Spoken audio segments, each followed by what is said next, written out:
بسم الله الرحمن الرحیم. متوجه دستگیری متهم در داخل کمد متهم اقلام الکترونیک جهت ساخت انفجار، تمام آلات ساخت مواد منفجره، کارتونایی که حاوی گوگرد و سایر وسایل جهت ساخت بمب هستند.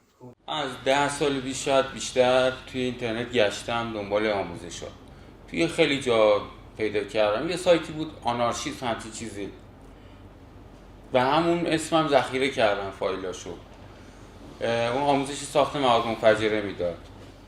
ولی دست نزدم تا همین بعد از عید. یعنی این همه فایل مون توی گوشی من تا الان.